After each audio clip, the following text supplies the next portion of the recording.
Okay, very good. So let's get started with the third Quantum Hall lecture. Okay, so today, the plan today is that I will start to explain the physical mechanism of this integer quantum Hall effect.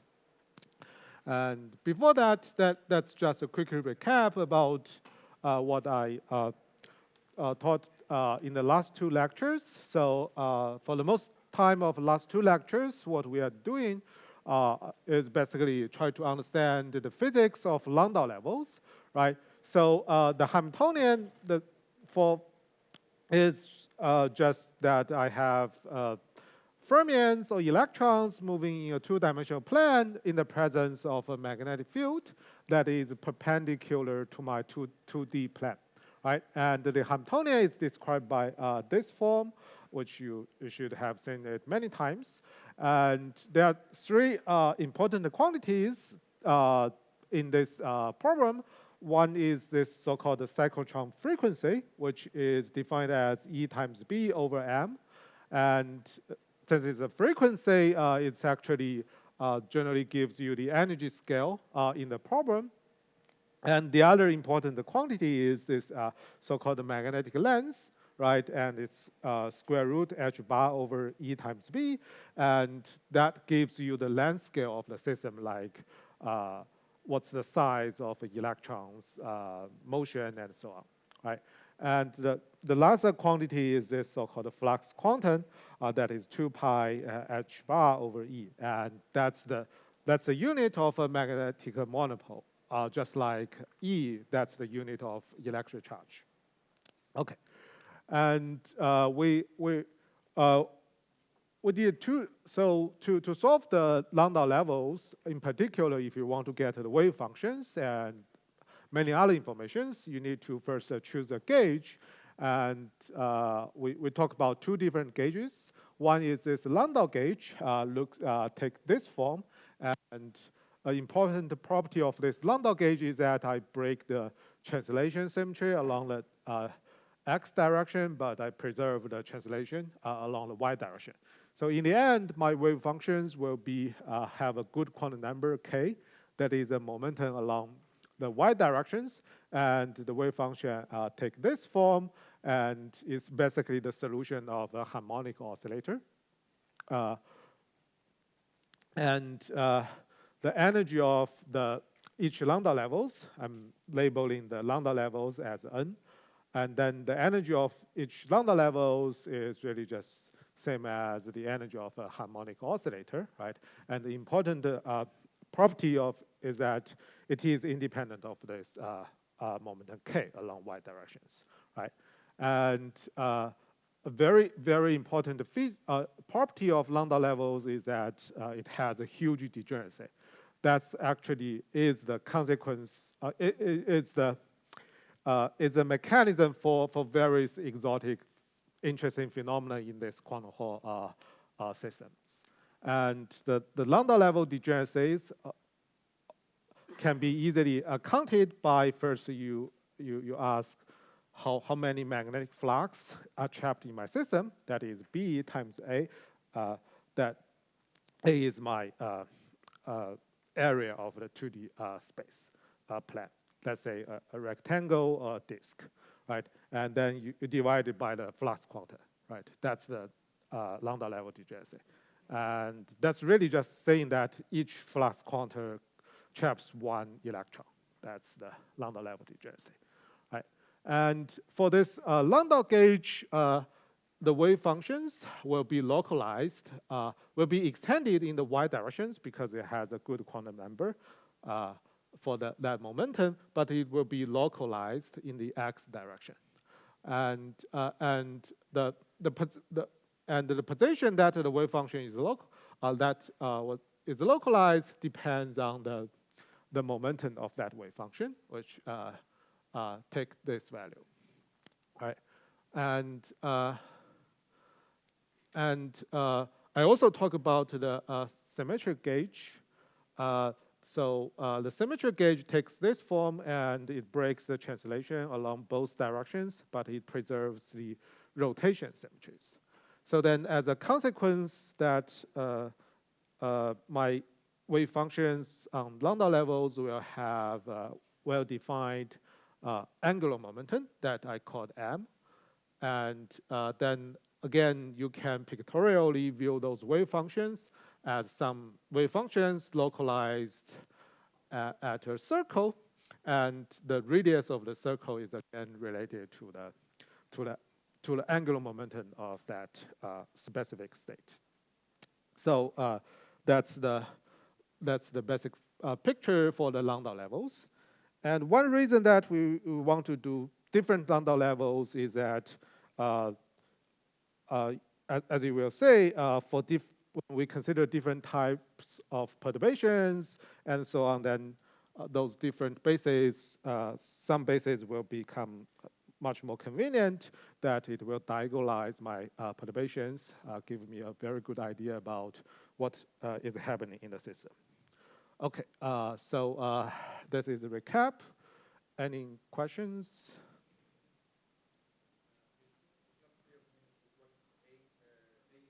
The area. Yeah. A is this fancy A is the area of my 2D plan. Yeah, like here it's just like Lx times Ly. Yeah, let's say if you consider disk geometry, then that's the area of that disk. Yeah. Okay, so now let's talk about this integer Cohn-Hall state, right? Just remind you, this integer Cohn-Hall effect is that if I consider the resistivity, the Hall resistivity, and ask how does it change with the magnetic field, right? And in the first lecture, I derived that if you consider a classical Hall effect, what you will have is really just that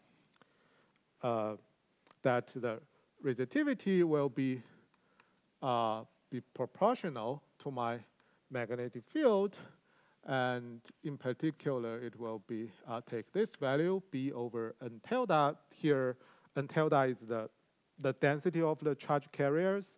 I'm putting a tilde there because I want to distinguish it from the label of Landau levels I'm using. So times E. Okay, that's the classical resistivity, right? And in the Cohn-Hall effect, what you end up with is that you get very sharp very robust quantized plateaus of my Hall resistivity, and the value of the resistivity of this at each plateau will take a quantized value, right? That is 2 pi h bar over E squared times 1 of nu. And this nu is a filling factor, which is an integer, right? And that's what we learned in the first lecture, right? And we also, later we learned those Landau levels and so on, right? And for Landau levels, what we know is if you plot the energy of my single particle state, you will find it will just forms this so-called complete Landau levels, right? And starting from the lowest Landau level and second Landau levels and so on, right? And the energy of those Landau levels just take this value, this. And the important point is that those Landau levels is highly degenerate, that each Landau levels contains this number of states. Okay. So now you might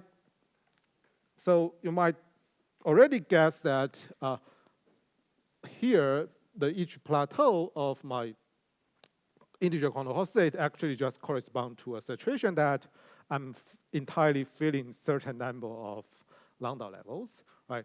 If I fill first the Landau levels, if I just completely fill first the Landau levels, I may end up with this nu equals 1 integer Cohn-Hall state. If I fill 3 Landau levels, I may end up with nu equal to 3 integer Cohn-Hall effect.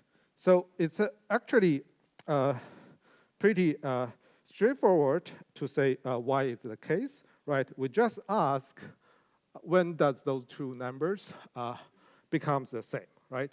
So then you can find that it's actually will be just this charge carrier density will equals to B times E divided by 2 pi times h and times mu, right? And you can rewrite it as B over my flux quantum R times nu, right? In other words, the number of the states in the system will be n tilde times the area of my system, and then that's exactly the degeneracies, or number of states that I have once I fill new lambda levels, right? So this tells us that at least from naive counting, the intuition is right? Each integer plateau is really just a state that I completely fill a certain number of lambda levels. Okay, and you can also, so I also mentioned that for integer quantum Hall effect, for the resistivity, the longitudinal resistivity, that rho xx, yeah, tilde was the density, yeah. The rho xx equal to 0. You can also easily say that, and but to say that, we want to convert it to the conductivity, which I don't mention in the past. So so remember that so in the lectures, I'm always talking about resistivity, right? It defines as this E equals to rho times J. J is the current density, E is the electric field. And the point is that here, the resistivity becomes a matrix, right?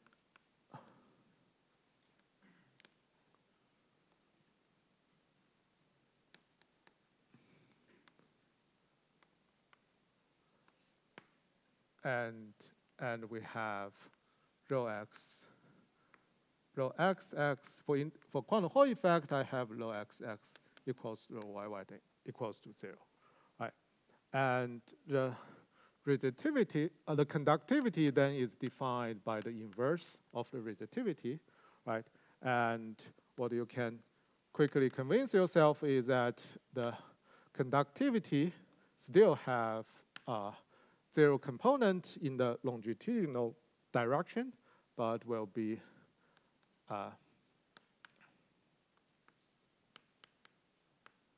but its transverse direction will be the inverse of the resistivity, right?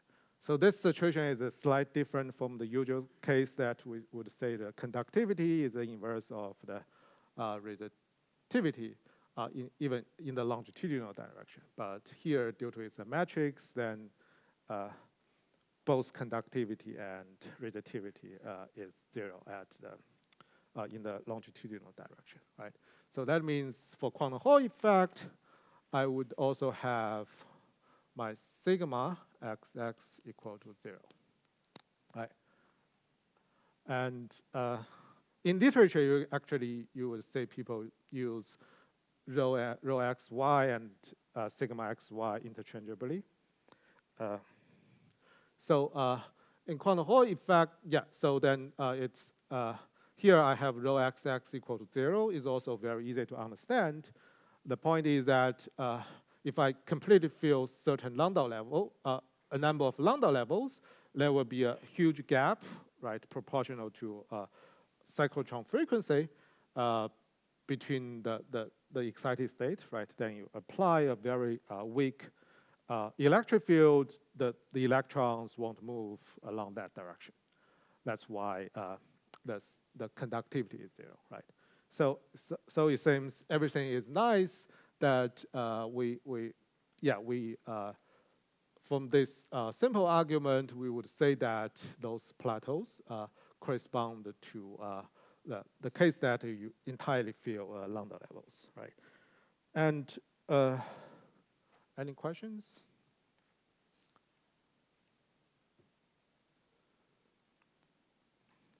So we can also try to be more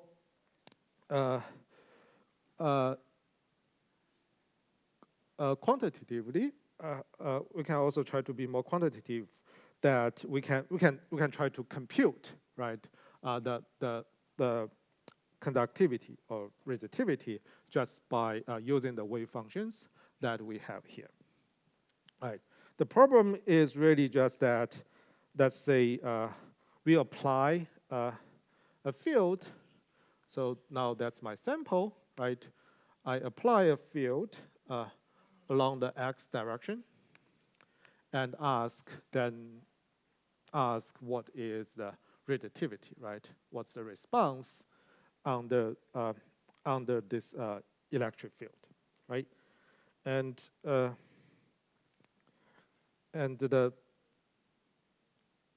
current density, right, will be defined as minus E over Lx over Ly times Ly and times my velocity of electrons, right? And that will be here. I can replace this velocity with my canonical momentum, right? And the electric field vector potential, right? So then the point is that we want to compute the expectation value of this of this operator, right? And here again we use Landau gauge. So the Hamiltonian of this system now gets modified. Besides the terms that we have for the Landau levels, we get an extra term that is nothing but that I have the maybe I should apply electric field along that direction, but it's just a sign. So then besides this, the single particle term that we studied for Landau levels, there's just an extra term, right? That's the potential, electric potential under the due to this the electric field I applied, right? Yeah. So then we can solve this modified problem, right? You may immediately realize that that's actually still a harmonic oscillator, right, in this gauge, but with this x coordinates gets further shift, right? So so then you can solve the eigenstate wave functions, which will be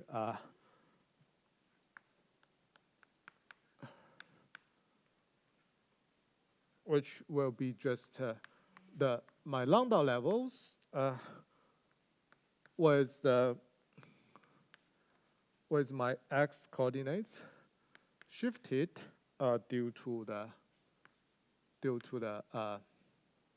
electric field, right? That's the solution, right? But there's one important consequence. Just due to this perturbation, now the Landau levels, the states on the Landau levels are no longer degenerate, right? And the energies of my states now receives a correction, right? The first term is still the term that we had, we have seen many times for the Landau levels. And then we receive corrections. The first correction is E times capital E and times K LB squared and plus an extra term, and also there's another term. So I won't do this computation for you, but you can do it during the exercise. It's super straightforward, right? It's still a harmonic oscillator, just gets the x shifted a little bit, right? So now what you say is that now the energies starts to depend on k, right?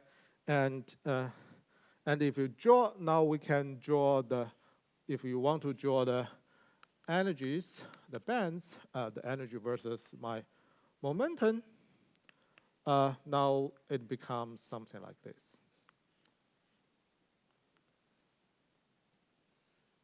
Right. But still, the wave functions are almost the same as the original problem because for this gauge, it's still, I mean, this term doesn't break the translation along the ky directions, right? Along the y directions, right? And that's why this basis is convenient for discuss this problem. Now, one thing you can say is that you can compute the velocity, right? Defined as partial E over partial K, and then you find it's just minus E over B, right? So that means when we apply electric field in x directions, the electrons gets velocity along the y directions, right? That's what we learned in classical physics, right? It's really just Lorentz physics, Lorentz force, right? And this result also recovers this what we know in the just by analyzing the electromagnetism, right? And you can also further try to decode the extra term in the energies, right?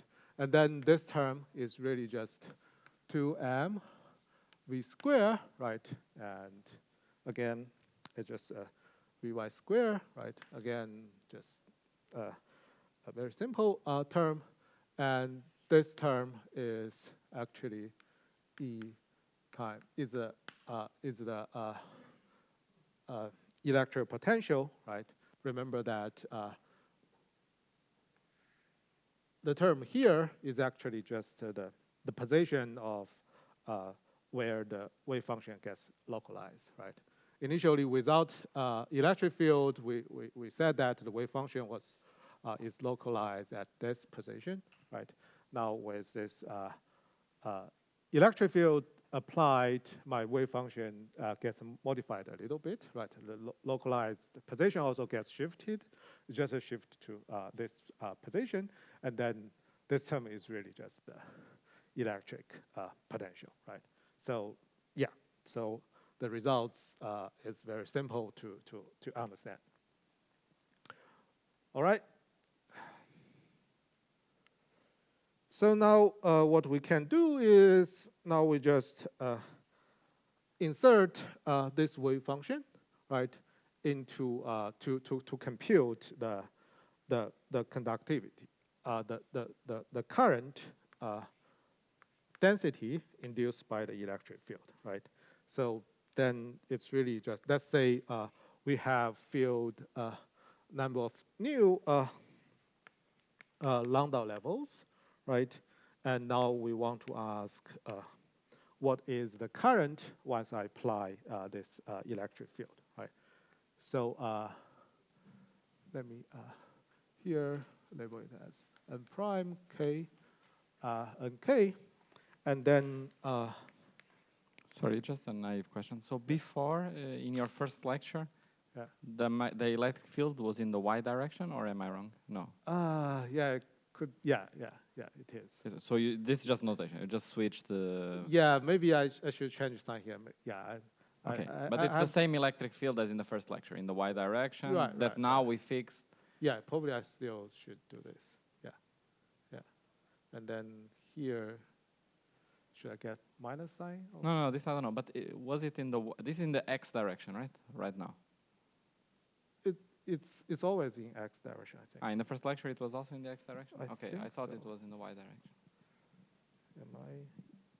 Okay, yeah, it's in Y direction. Yeah, you are right. It was in the Y direction. Okay. Yeah. But it's the same thing. It's the same, right? You just do a rotation.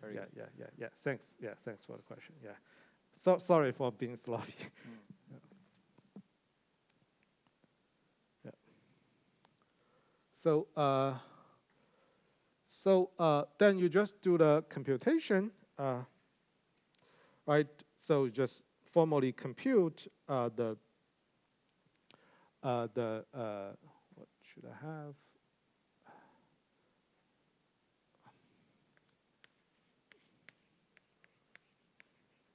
Just formally compute the expectation value of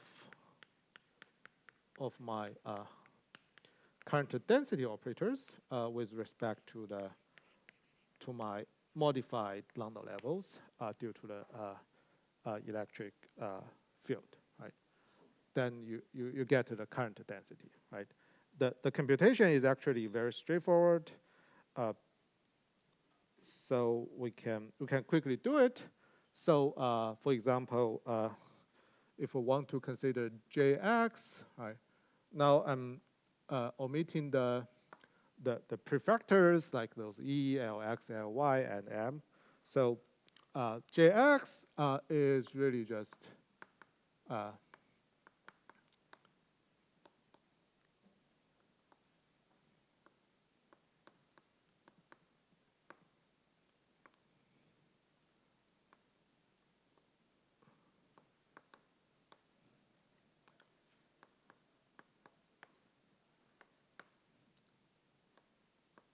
or it's the momentum of my, yeah, it's a momentum along X direction, right? Remember that this wave function is a solution of a harmonic oscillator, right? That means the momentum along that, then its momentum will be just 0, right? So yeah, that means the conductivity, the sigma xx or rho xx will be 0, right? And we can also compute jy will be, again, I won't explicitly write down this. Let me still write down the summation. And then it will be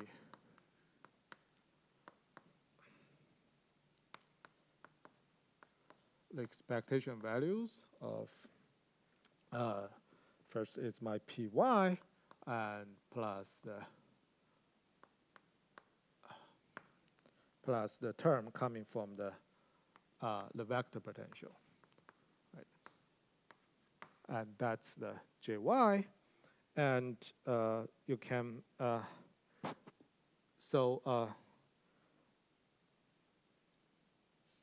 and the first term, right? This term is really just h bar k, right? Remember, my wave function has a good quantum number. The k is a momentum along the y direction, right?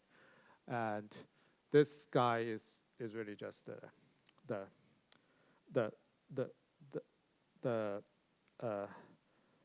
expectation value of my position, right? And usually for harmonic oscillator, the expectation value of position is 0, but remember, our harmonic oscillator gets shifted in the x directions due to the vector potential as well as the electric field, right? So then this term would then give you, this term will give you,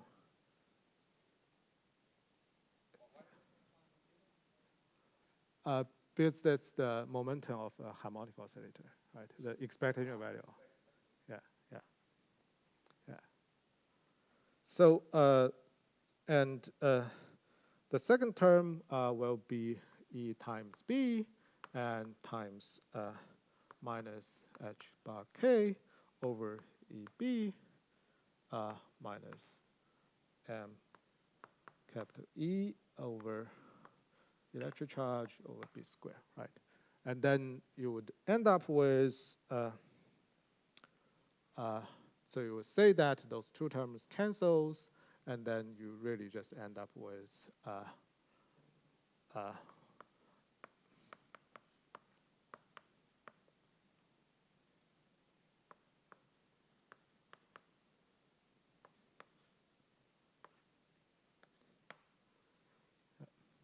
this m is a mass. Don't be confused with the angular momentum in the symmetric gauge.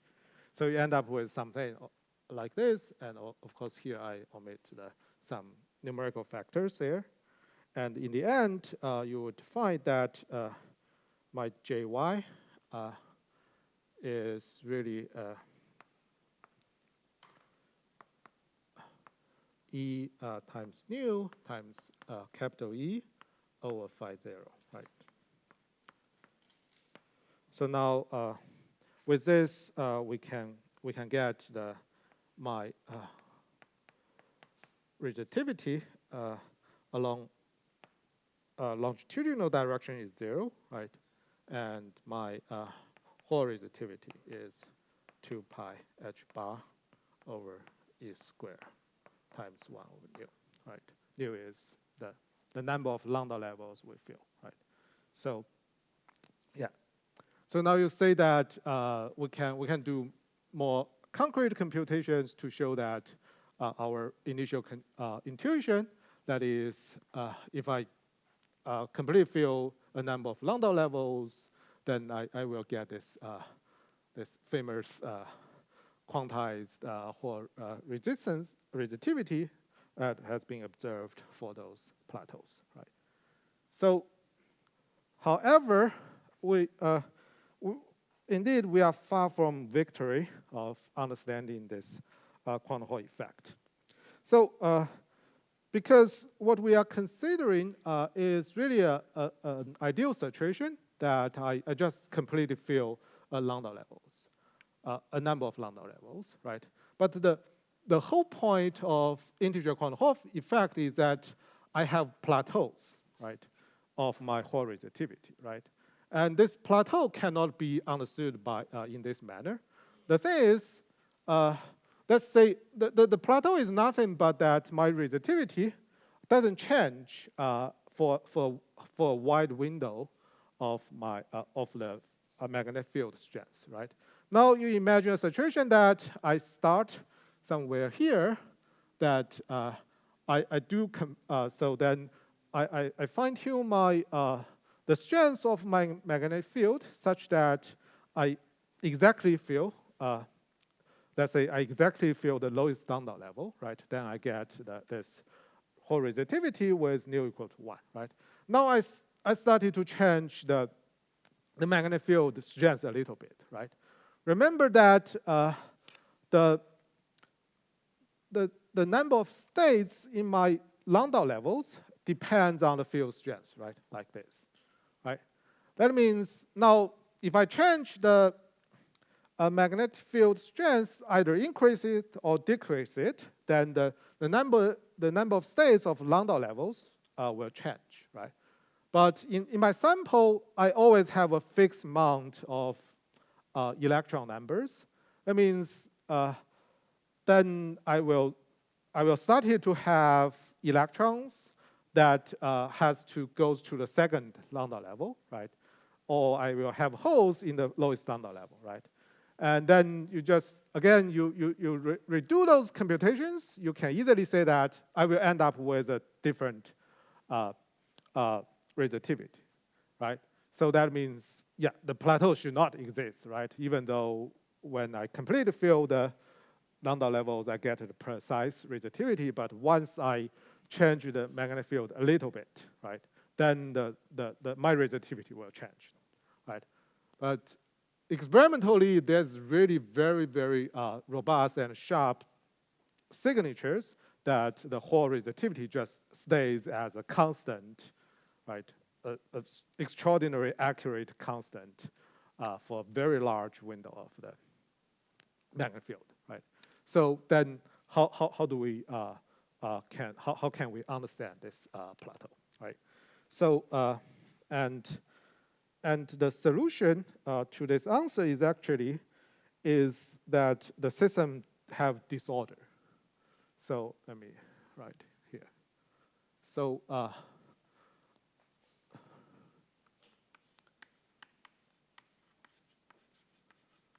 the solution to this problem is really that I do have disorders or impurities, imperfections in my system.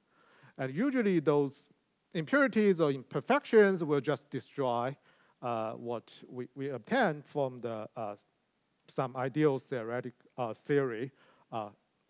considerations. But in this case, those disorders turns out to be the reason that we get this extraordinarily precise plateaus for the resistivity, right? And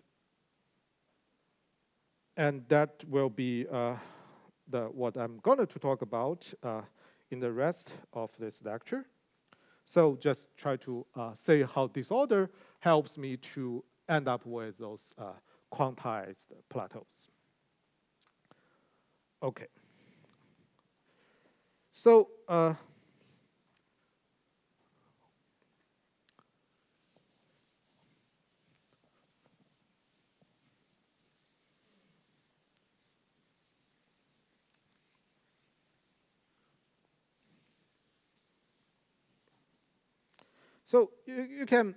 we can first think about what are the possible effects of disorder in my system, right? The first thing you would, so remember that without disorder, without electric field, without any other perturbations, I just have degenerate Landau levels, right? Levels with very high degeneracy. Now I add some perturbations, right? In the beginning, previously what we considered, which I just erased, is that the case that I have the electric field, then you say the degeneracy gets broken, right? And similarly, you would expect that with the disorders, right, with any perturbations, the degeneracy will split, right? So so you would expect that now my each Landau levels will becomes rather sharp. Will gets broadened, right? That's my energy, and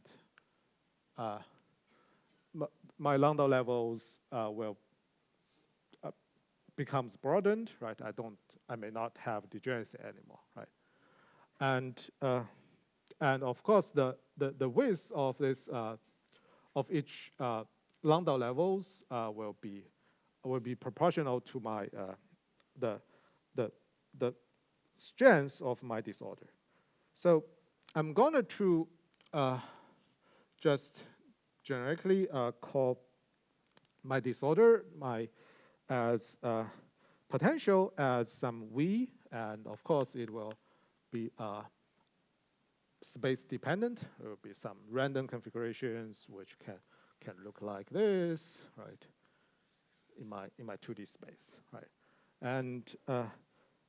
And we do want to consider a situation that this disorder strength is much smaller than my gaps between different Landau levels, right? Such that I don't need to consider the Landau level physics is still valid, right? I can comfortably stay in each Landau levels and consider what this disorder is doing, right? And experimentally, this situation can always be satisfied, right? Remember that this cyclotron gap frequency is proportional to my magnetic field strength, right? That means as long as I have strong enough magnetic field, then I will always sit in this situation. This also tells us that to observe quantum Hall physics, you typically need a large magnetic field. The reason is that then you can get very large splitting between different Landau levels. Right. So we do want to consider this situation. And then a key point of a key consequence of the disorder is that it not just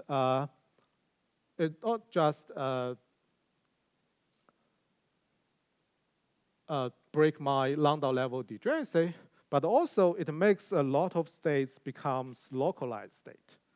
So and what does localized states means? So let's say if we have some potential, disorder potential like this, then the consequence is that I would have states, for example, just stay as here or stay as here, just stays as the extremes of my potentials, then they will be mostly localized like this. It's a bit similar to the situation we have here, right? Remember, in this symmetric gauge, right, I do have my wave functions localized at the x direction, right, in Landau gauge. In symmetric gauge, I have the my wave functions localized at the circle, right?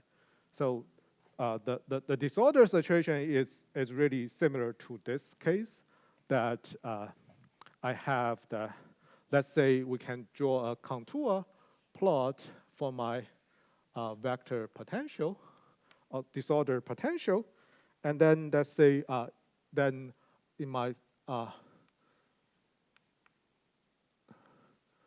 configurations, I would get some mountains, I will get some valleys, right?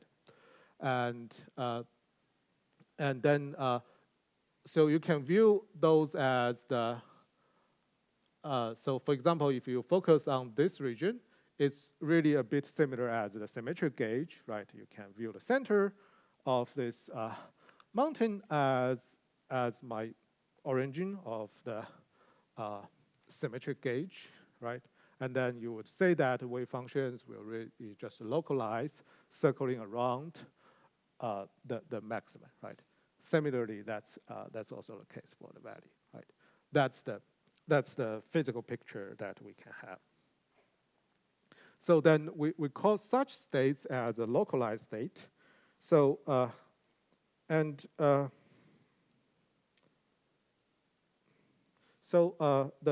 point is that due to disorder, let me write it explicitly.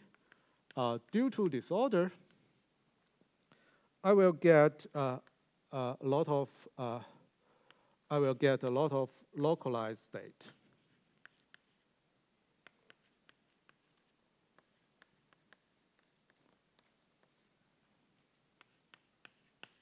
Indeed, most of those states will be localized, and you can easily imagine that those localized states will not really conduct any current, and that is what localized state means. So indeed, we can also build a little bit more intuition about how does those localized state look like. And the claim is that due to the disorder, the states will just localized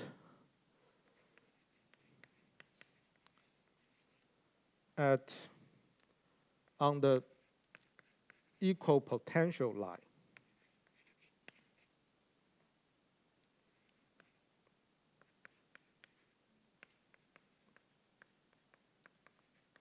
Of my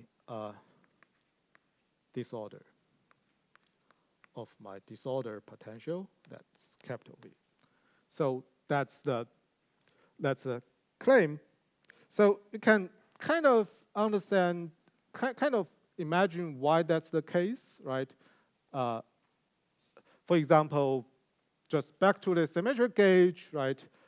Now let's say we add a potential, right? That depends on the rotation symmetric potential, and whose strength only depends on the radius, and then this wave functions that we solved under the symmetric gauge still diagonalize that potential, right? That means I just get my energies shifted a little bit, depends on the radius, but then the states are still sitting at those circles. That's the equal potential line of that potential, right? And similarly, previously we discussed the case that we apply an electric field to a system, right? And then we find that the wave functions that we have are still similar to the ones that we had for the Landau gauge, right? And that's also, the wave functions are really still like this. And that's, again, the equal potential line of my electric field, right? So the solutions that we had tells us that's the case, right? And of course, we can do it a little bit more rigorous. Maybe I should not say rigorous, so we can have a semi-classical understanding for why I expect so, right?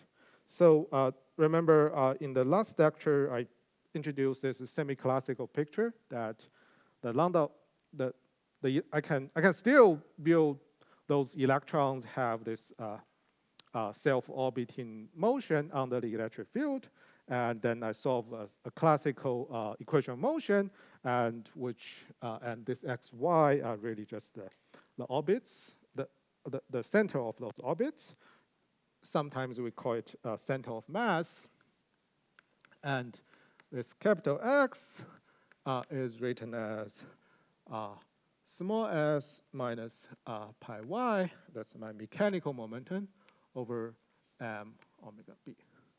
And for y, I have this a similar expression, right? And those capital X and Y can be viewed as a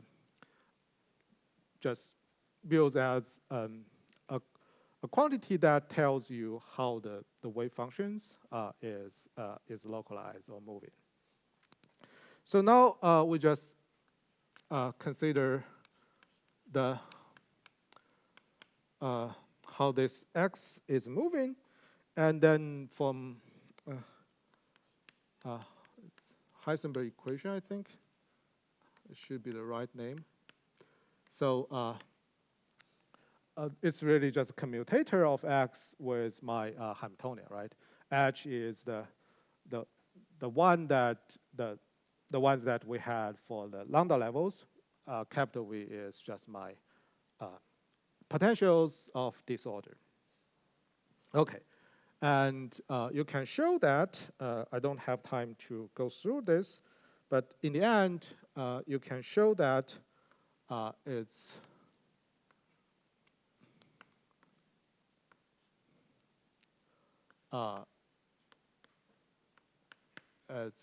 like this, right?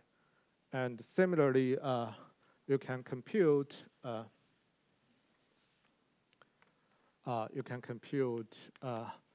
how capital Y is moving. It will be have a similar expression with a side change.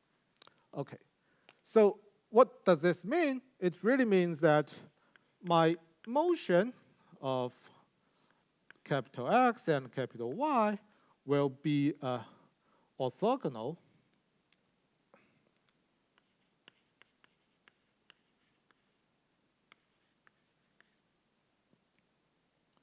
to my gradient of the vector potential, right? So you can just,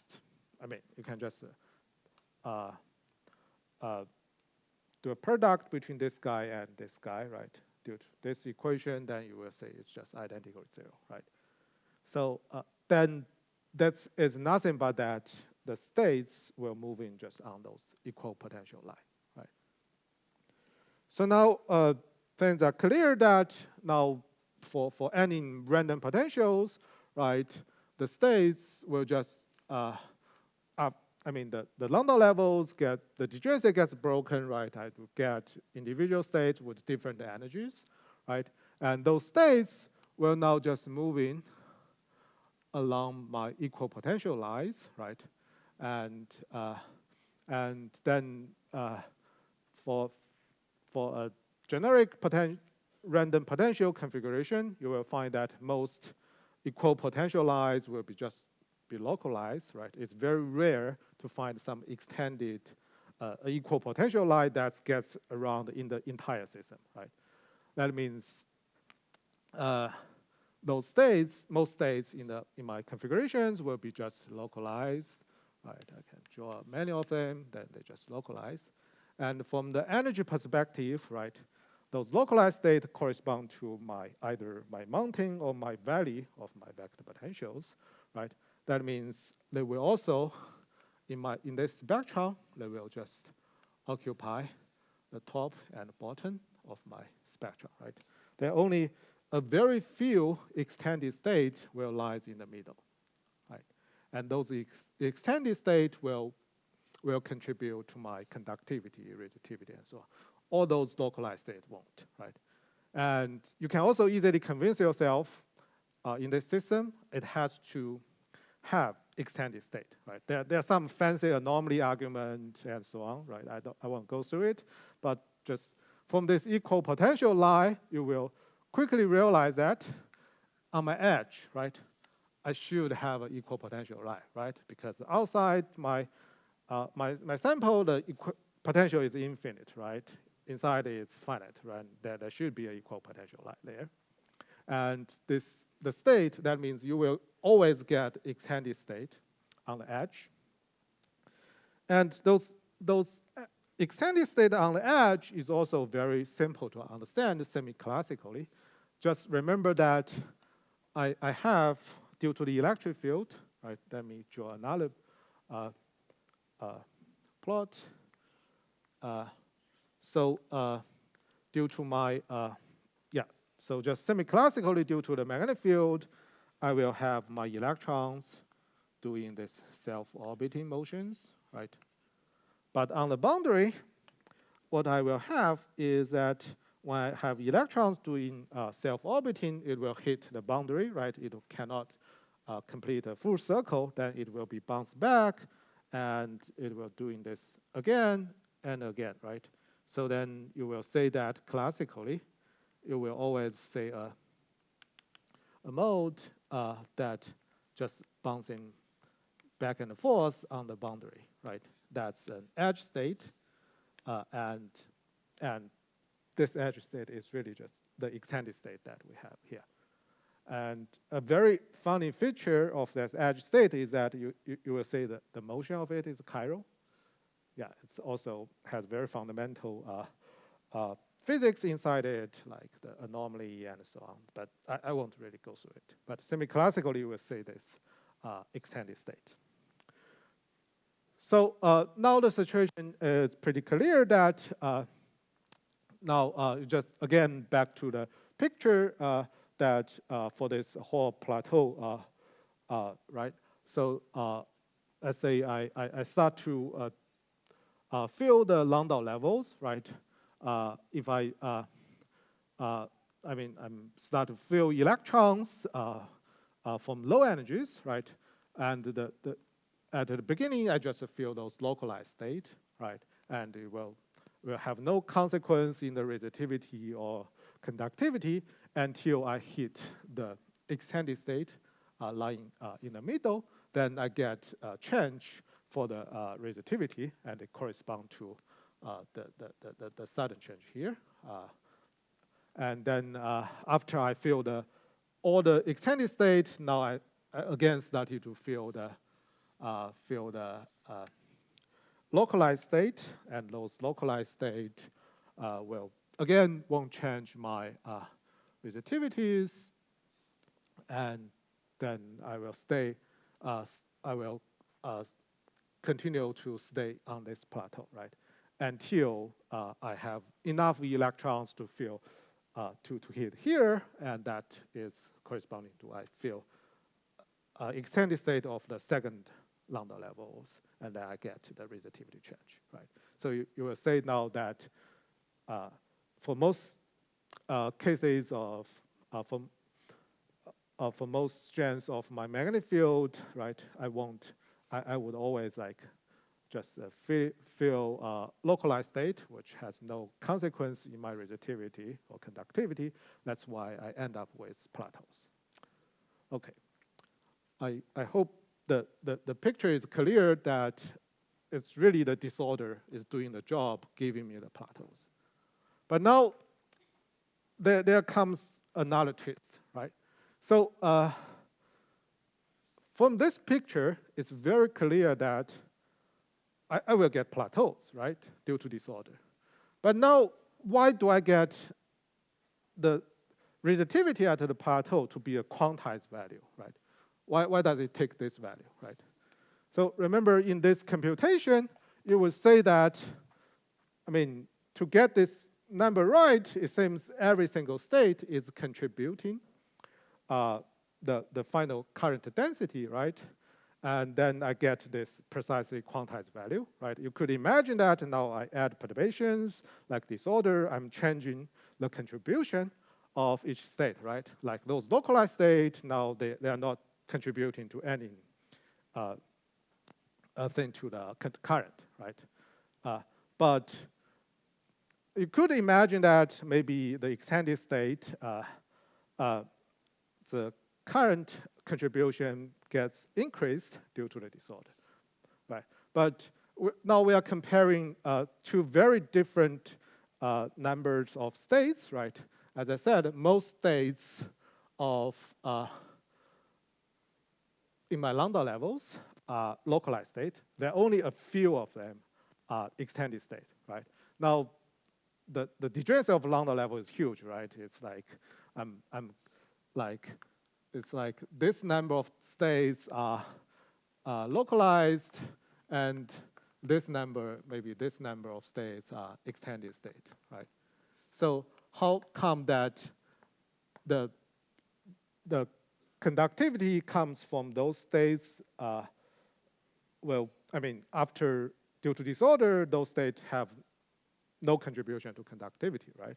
How come that now those states will pick up all the contributions for the conductivity that still make it to be a quantized value, right? That sounds very exotic, right? Yeah, and in particular, right? Yeah, you need the number to be precisely the same, right? Yeah, you still want to reproduce this quantized conductivity, right? It's not clear why I still have this, right? Remember that the disorder is really totally a mass, right? It's a random thing, right? So, but in the end, no matter what's the sample you have, what kind of random potential you have, you end up with precisely the same quantized conductivity. And the answer to this is the so-called topology, and that is the conductivity is related to the so-called Chen number. That is a famous topological invariant in algebraic topology, and it's this Chen number that makes that no matter what happens in your lambda levels, in the end, in total, the conductivity will always be quantized. So that is the topic of next lecture. Okay, I think I can stop here.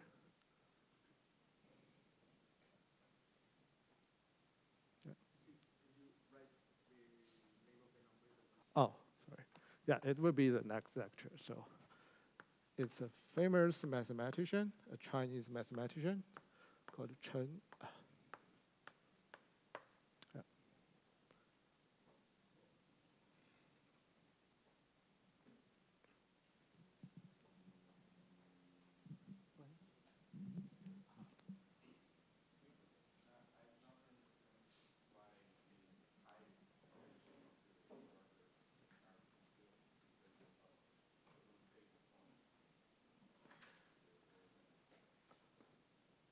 It's Sorry, can you just repeat the question? Okay, the question was, why does the states is localized at the maximum of my disorder vector potential, right?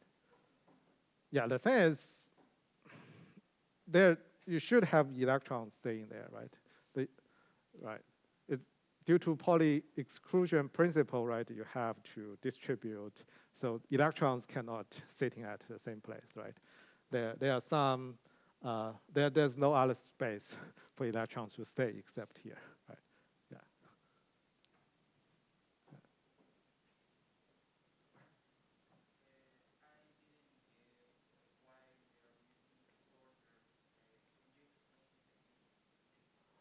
Okay, so yeah, the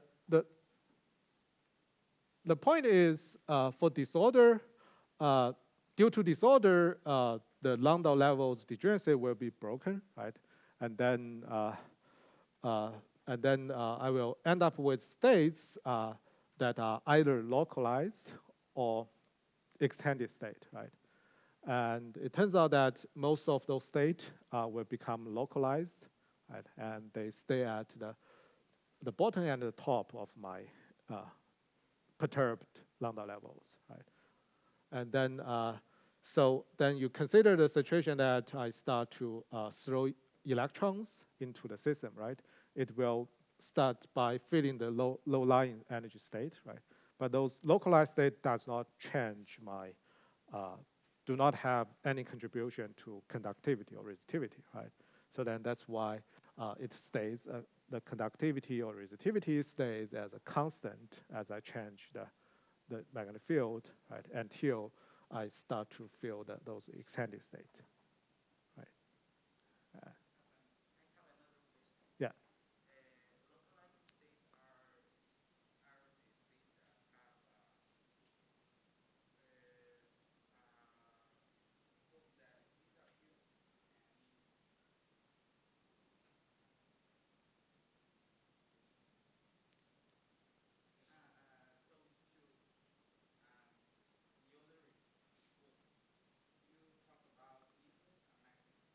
Yeah.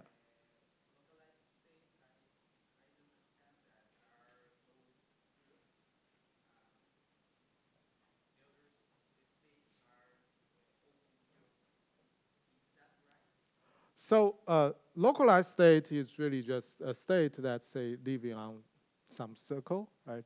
That close to the minimum or maximum of my vector potential, right? Remember that it's really some random configuration that you get a lot of minimums, right, or maximums, right? And then those will just localize my states, right? The picture for extended state, the best picture for extended state is that there's some state like those edge state, right? It's just propagating in the entire, the sample of the edge of the entire sample, right?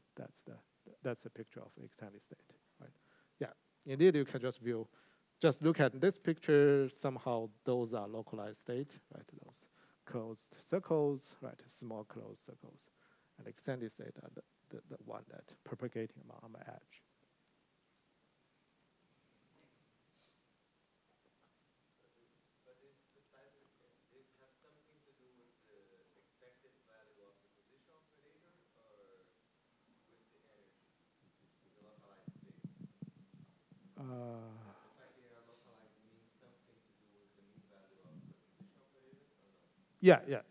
Yeah. Maybe just repeat the question. Yeah, the question was, does the localized state means that the expectation value of the positions of that wave function is localized in some space locally, right? That's right.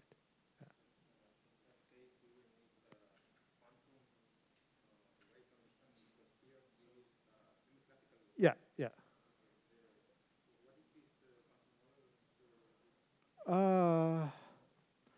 Yeah, I guess one thing you can do is just repeat something like this, right? Now you have those wave functions localized. I mean, you first get potential, random potentials, and then you get those localized wave functions, right? Then you apply electric field to it, and those wave function gets perturbed, right?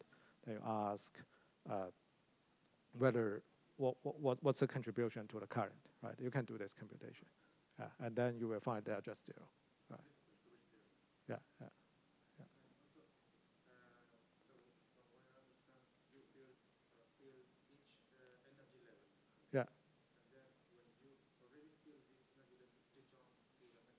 Yeah.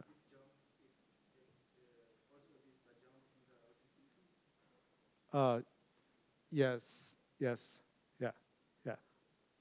Only the extended state will have contribution to the resistivity, right, or conductivity, right? So that means, right, when you start to feel this very few extended state, then you get a jump, right? It's really the jump is very fast because the extended state are pretty rare in my system.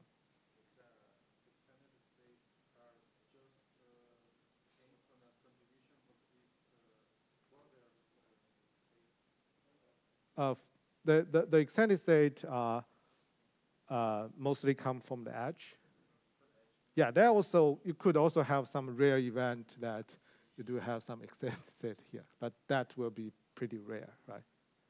Yeah.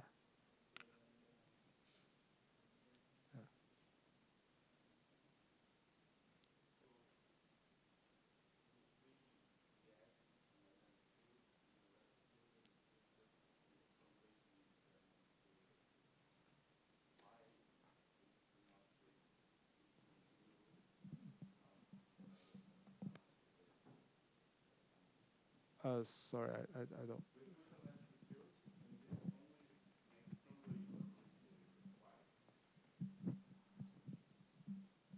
So I mean, with the electric field, we only get what?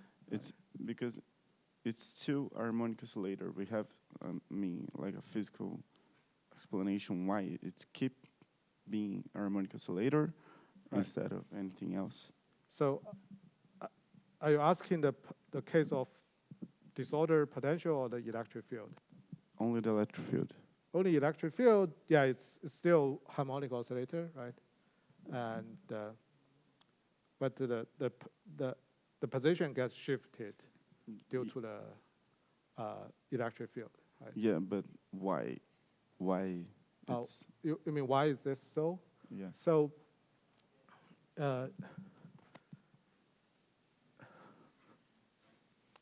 so remember my my Hamiltonian. Do I have it there? Yeah, I have it there actually. That's my Hamiltonian, right? And I'm choosing a Landau gauge, then under which I end up with things like px squared plus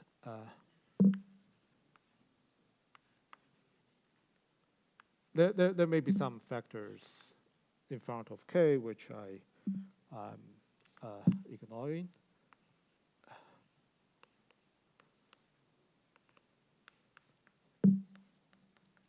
Right, something like this, right? And then you can just absorb this term into here, right? Into a square root, right? I get a bunch of extra term after this absorption.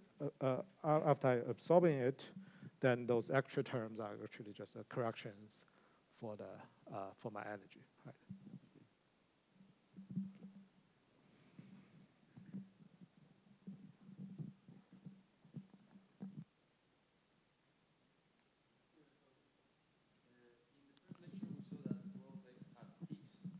Yeah. Yeah, yeah. Yeah, that's also true here, right? Because those extended state now will contribute to the, right? If you feel few of them, then they will. Let's say we have 3 extended state, right? And the total rho XX will be 0, right? But if you only feel one of them, then it will give you a finite contribution, right? That's why you get peaks when you start to feel those extended state.